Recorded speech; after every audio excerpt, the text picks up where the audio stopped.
Autistic burnout recovery is not about the perfect routine or a quick productivity comeback. It's a gentler, more honest journey. It's not just rest, it's unlearning the systems that broke us. It's not linear, it's a return to self, not a race to recovery. So you've realized you're in autistic burnout. Maybe you watched my last video and saw a lot of the signs. Hopefully you've had an opportunity to talk to medical professionals.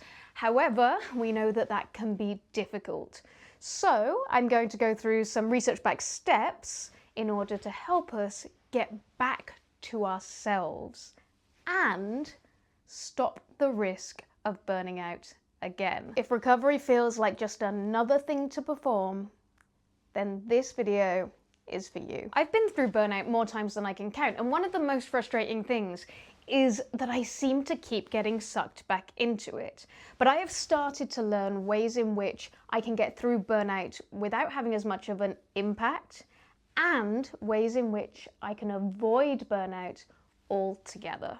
Here are 6 steps that actually work for me, and the research backs it up. A lot of these steps are going to be incredibly similar whether you are experiencing burnout as an autistic person or not. But we have to remember that being autistic adds on extra layers. We have sensory, social, and identity layers that are built over the top. Even if you are not a neurodivergent person, perhaps you also feel like those things apply to you. So keep listening. There were 2 specific things that often can lead to autistic burnout that were identified in the research. One being alexithymia, so we let it get too far before we notice that there is anything going on. And masking. So by wearing a mask all the time, we are more likely to experience chronic stress, chronic fatigue, and use up our energy. You know, you've heard me talk about energy bankruptcy many times now, and that's the way burnout can feel. One of the big risks when it comes to coming out of burnout is that we may over-adapt. So we have these experiences, it's horrible, we lose maybe weeks, months of our lives by just being in these chronic, overstressed situations. The fatigue is really bad, we get all those signs that I talked about before, and our response is to change everything. We do hyper planning, we start putting in new routines. We're already fatigued, so our capacity is limited, but then we try and do all of these new things. And this is really why rest alone is not enough. We rest, we rearrange our entire lives, and then wonder why we burn out again. So let's get into those 6 steps. Step 1, I've pretty much already talked about in the last video, which is becoming aware. If we're not aware of what is going on, then how are we meant to get better? Because autism, and especially if it's undiagnosed, may be confused with many other things, it might be difficult to become aware of what is going on. Perhaps it's getting mistaken for depression. Perhaps you've got depression going on at the same time. Perhaps you just see it as an overall lack of capability, a failure within yourself. And if we look at it in this way, then we're going to really struggle to get ourselves out of it. So first of all, you want to try and identify what's going on. If you can identify what is going on, then that's going to make it a lot better. Now, as I said in my last video, autistic burnout is not a clinically defined condition. However, burnout is. So you can take burnout tests. There is actually one that's linked in Dr. Claire Ashley's book. The research does begin to indicate other factors that are going on, and those were the things that I covered in my last video. So that's one way of becoming aware of whether or not this is something you are experiencing. In Raymaker's paper, they discuss the importance of acceptance and knowledge in order to move to recovery, stating acceptance, reduced expectation, and doing things in an autistic way were associated with recovery. So doing things in an autistic way means taking off that mask, which is not always the best option, and I'll go on and talk about that a little bit more in a minute. So the first step is to become aware of what is going on. Ask yourself what's going on underneath the surface when you're feeling all of these things that are making life difficult. Number two, once you're aware that something isn't working, it is time to deload. You need to start taking things out of that backpack that you're carrying around everywhere.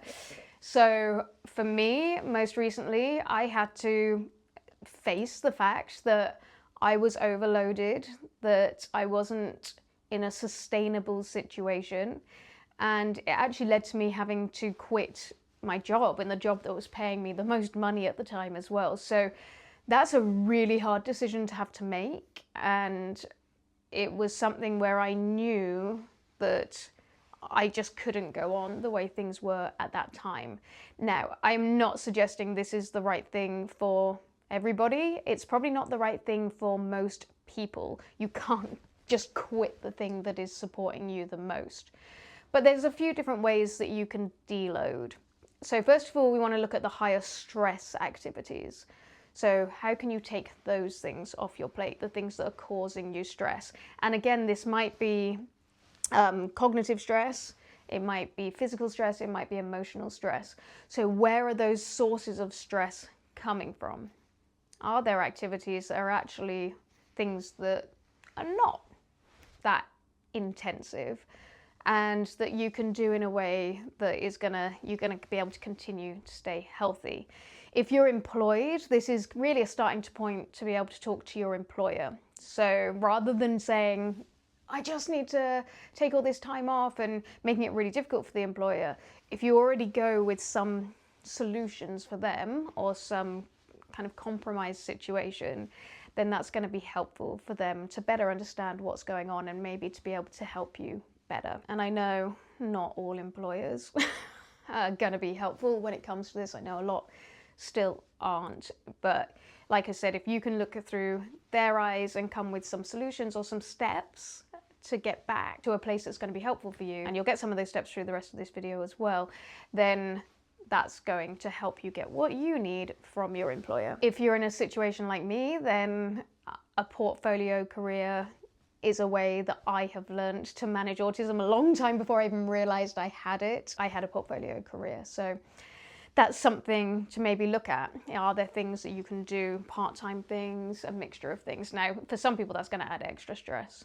but for some, that could be a way of building out your career in a way that works. Anyway, I'm kind of running ahead of myself at this point because we need to talk about deloading. So you're taking as much off your plate as possible. As some of my friends have said to me, if you're in doubt, so if you're thinking, oh, should I say yes to this? Should I not? Am I okay to do this? Am I not? It takes a long time to get over burnout. It can take years to get over burnout.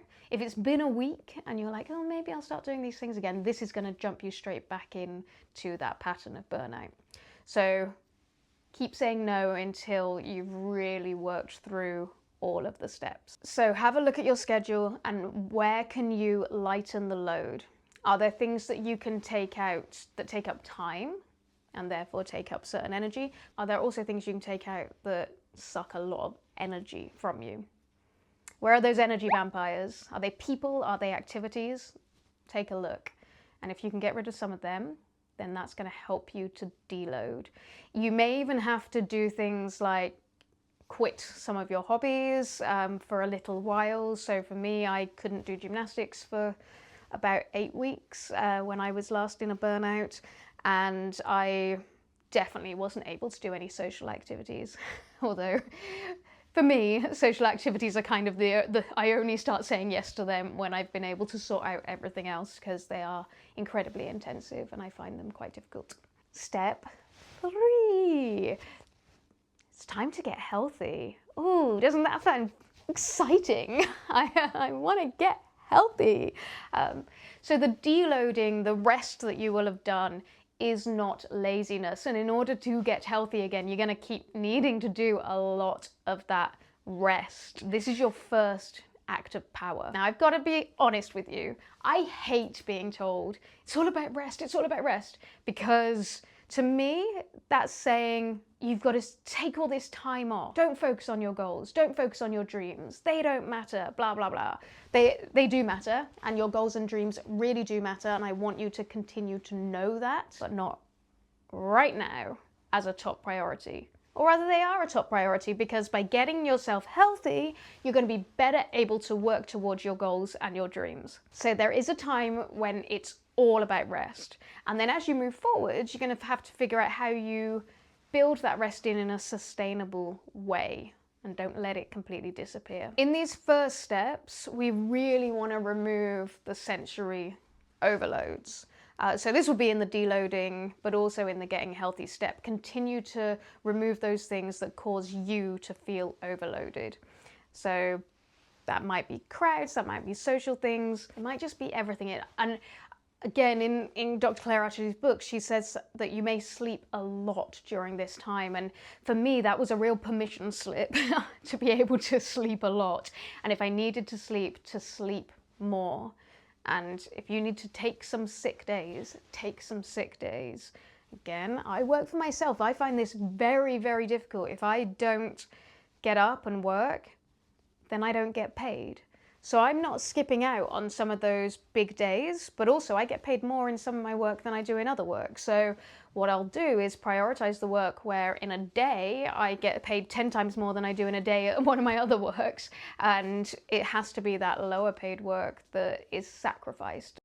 Step 2 and step 3, as you can see, kind of blend into each other a little bit.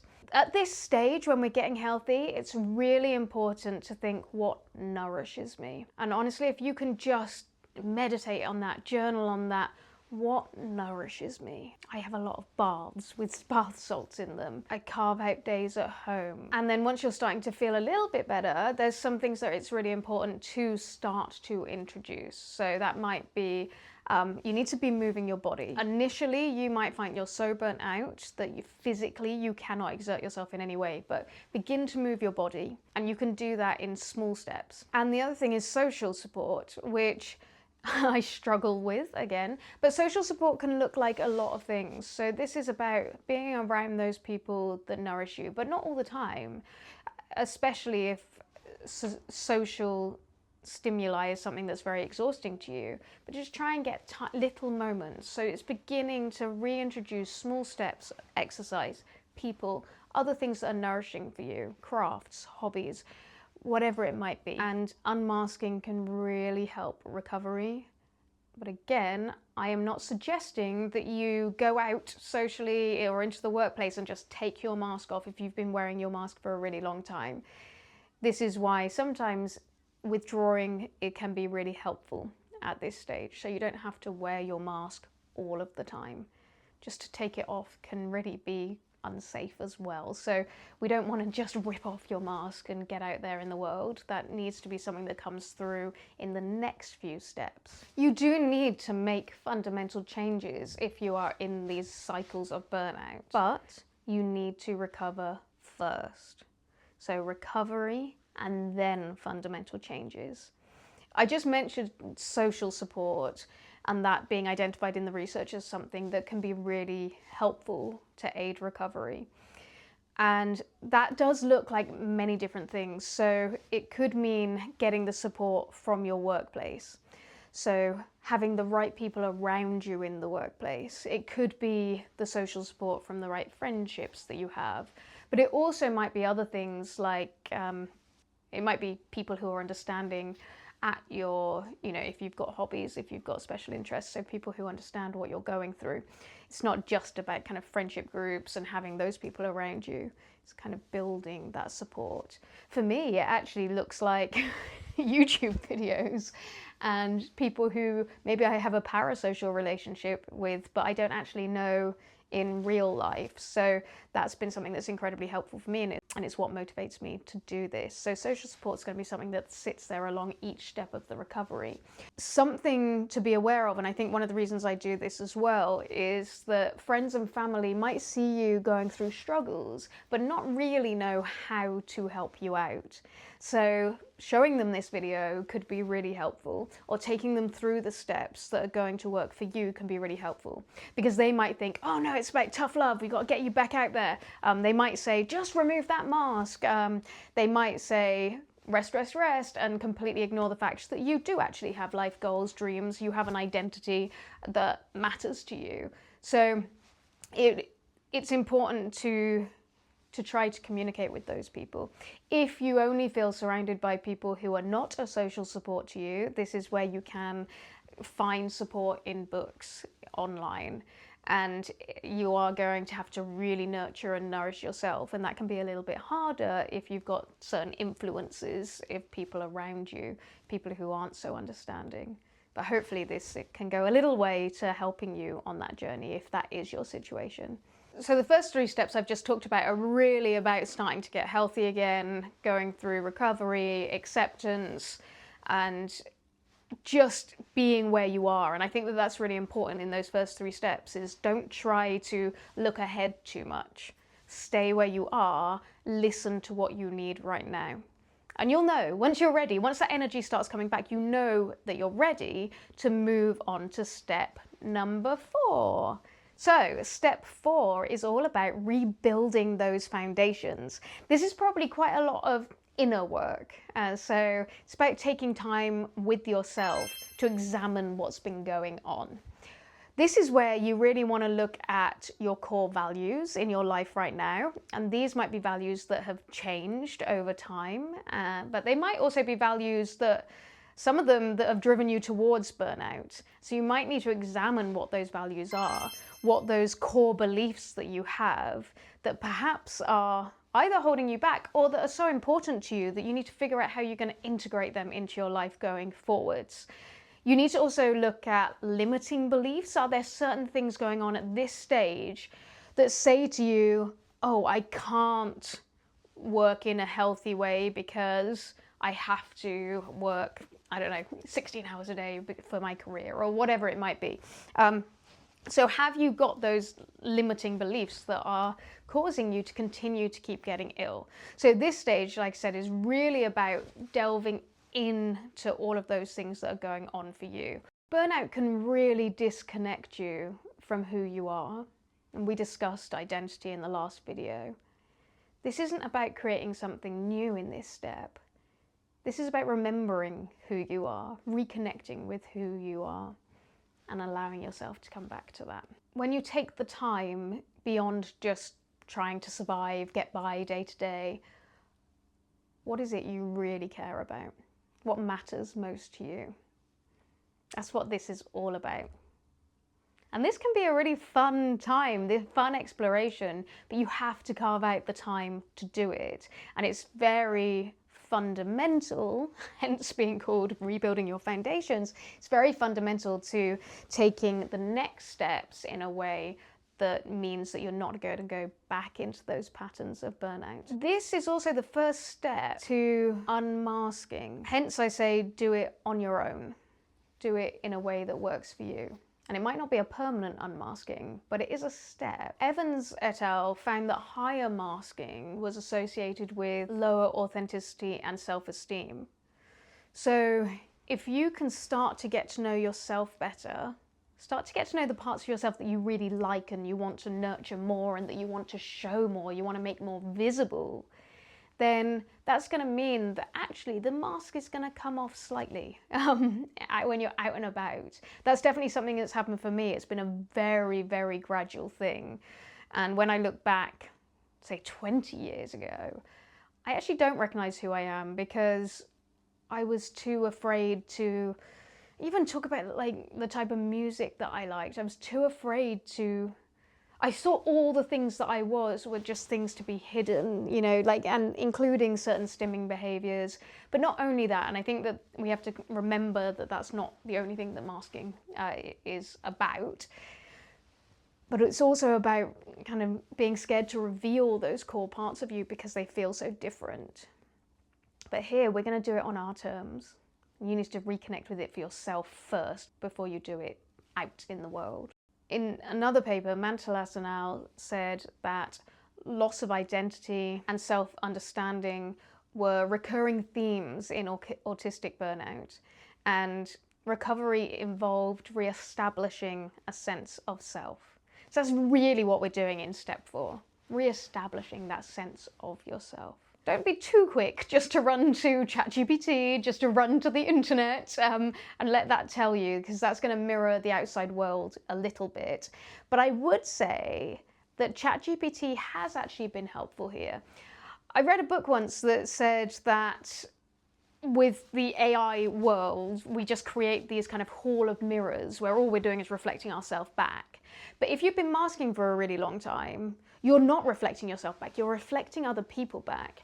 So if you're very careful, you can actually use AI to help you with this step, but I would encourage you to not do that straight away. I would encourage you to kind of go offline. This is all about the big pieces of paper. I'm going to show you this is me. I scribble things on paper. This is how I get back to myself. And then you can talk to AI to help you then structure those thoughts or prioritize those thoughts, perhaps, to ask you further questions. But don't start from that, because all you're going to do is, again, just start mirroring the rest of the world instead of mirroring back yourself. So be conscious of that, but you can use those tools. It can be quite fun. And even things like Instagram, like Pinterest, again, be really careful. It's all about inspiration, not about just mirroring the rest of the world again. But you can, once you're at a certain stage, be like, what kind of outfits does somebody wear if they feel like they are bold and powerful, or whatever it is that you want to be, whatever values you want to reflect. So there are tools that you can start to use, but like I said, don't jump straight into that. Start with yourself.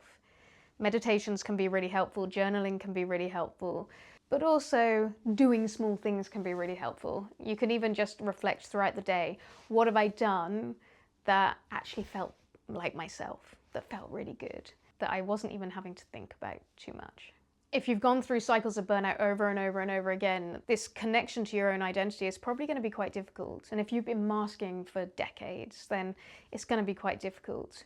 But believe me, it's a really fun, empowering process. And perhaps I should dig into this more in other videos. Do let me know in the comments if this is something, finding identity is something that is interesting to you.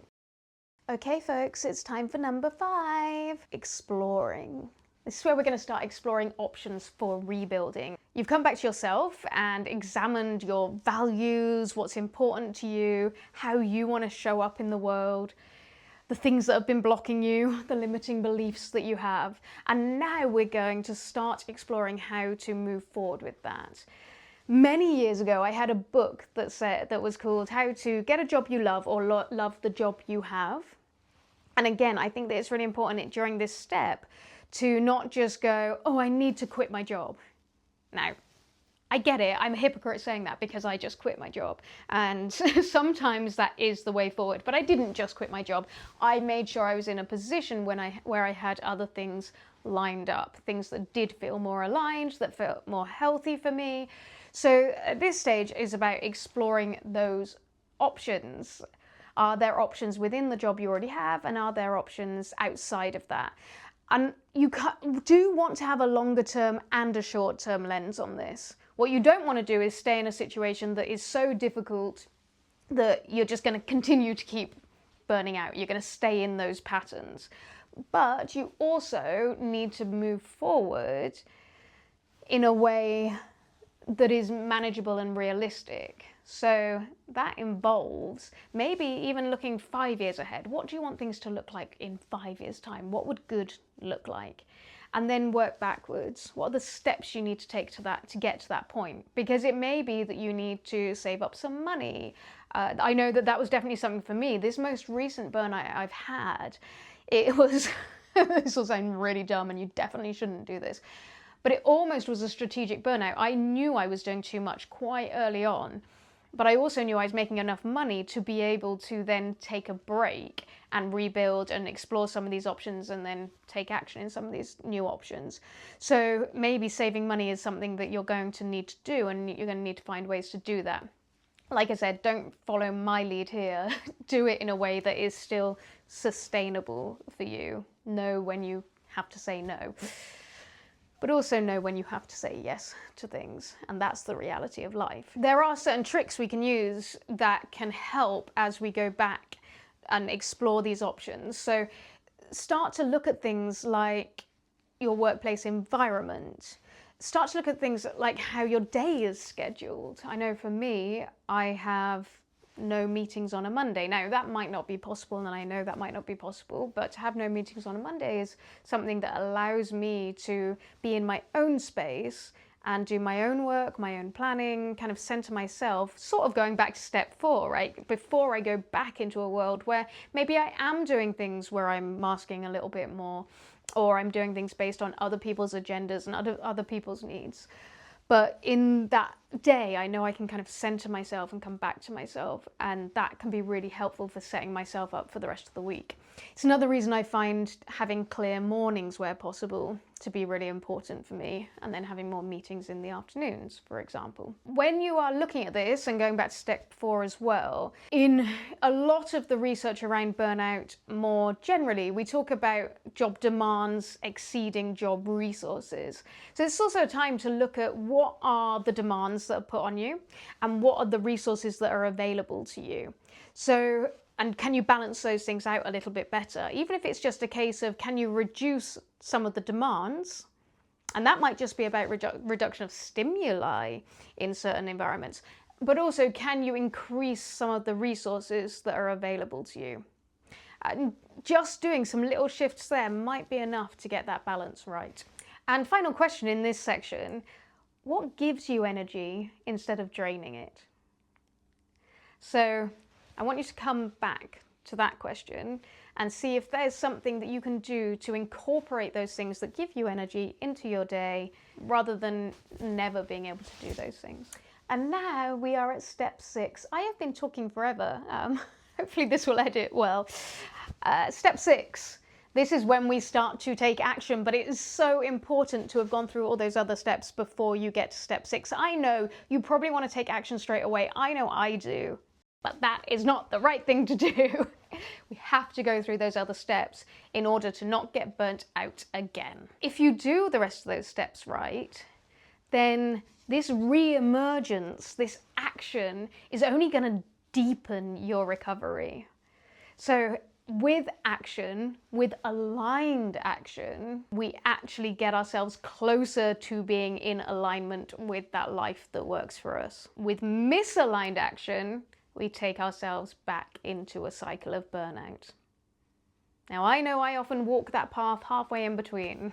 I'm like trying to get to the aligned action over here, misaligned is over here, and I'm like, okay, let's start creeping over here. So the more you can be in that aligned action, the better.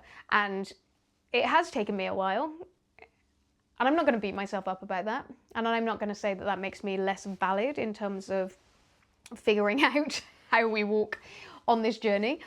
It's taken me a while, but I'm in a position where I have time and I have space to make the choices that are all about that aligned action. And that doesn't mean never doing things that I don't really want to do and not overcoming the barriers. And in fact, like demand avoidance is something that stood in the way for me in a lot of things. And that actually led me to that path of misalignment. So part of what I'm doing is being courageous enough to meet the demands that are on my aligned path versus being on that misaligned path. And that's not always easy, because you're starting to expose yourself, and that can feel really vulnerable. It can be very rewarding as well. And I don't want you to think of this as a comeback or a rebrand or a new era. I want you to think of this as a reemergence, because you have always been there. That core you, your values, they have always been there. You are just taking off some of those layers and allowing yourself to reemerge through action at this point in your recovery journey. And start really small. One conversation, one piece of content perhaps, one new boundary. Just start small. Now that starting small can ramp up very, very quickly, and that's something that we also have to be conscious of as we're coming out of burnout. You still need to hold yourself back sometimes. And I think this is part of that challenge I talked about at the beginning, where we take this risk of overcorrecting. Actually, when you first are coming back, re-emerging, taking that action, it might be that you're just doing some of the very basic things, but you're doing it in a way that works slightly better for you. And you're noticing when you start to overdo it. I actually feel like I have fallen into this trap a little bit even right now because I'm doing a lot of things I really enjoy. Especially when I'm editing videos, I can hyper focus like crazy and I can just sit for hours and hours and hours, like days on end. Not without taking any breaks, but it's definitely something I can get sucked into very, very easily. And that, of course, can lead us back into burnout again. So be very conscious, very aware of any of these things that you might be doing. I was really happy to see that research is starting to address this idea of how we come back to achievement and personal accomplishment, even when we've been going through burnout. I think so much of the advice we hear is about how we stop all of those bad things from happening. But they kind of ignore the fact that we're people who want to achieve things in our lives. In a paper by Watanabe and Akechi in 2023, they started to examine the role that values can play in mediating, and this is how they talk about it, but mediating this relationship between autistic traits and personal accomplishment. Because you might be thinking, I've got all these autistic traits, they're going to stand in my way, they're going to stop me from being able to move forward, or if I cover them up, I'm just going to end up in burnout. But actually, if we can focus on our values, we can start to bring together, integrate all of those things together, the goals that we have with the characteristics and the traits that sit at the core of us, the things that are fundamentally part of us. Not things that we need to erase, there's the things that we need to align with our values. And that's going to help you accomplish the things that you would like to accomplish. So let's take a start today. What's one thing you're going to do today? And like I said, the action might start right back at step one. If that's where you are right now, don't do any action that goes beyond step one. Just becoming aware. Are there more actions that you can start to take? But don't rush. Don't overcompensate. Don't hyperplan. Just take one small step at a time. Burnout is real, recovery is real, and you are allowed to take it seriously. Your health, your goals, your feelings matter. And these steps are going to help you re-emerge back into the world as yourself. So the first stages of recovery, awareness, deloading, and getting healthy are all about coming out of that burnout. Not until you've done that should you really be spending a lot of time on those next 3 steps. So step 4 is about building those foundations, getting to know yourself again. Step 5 is about exploration. And step 6 is about aligned action. Let me know in the comments below which steps you are in right now, or which of these steps have been helpful to you in the past. Also, let me know if you want me to dive deeper into any of these points. I'd really like to make some more videos. I think there's a lot we can do, especially on steps 4 to 6. Very exciting to delve into the power moves you can take to realign with yourself and take action in alignment with who you are.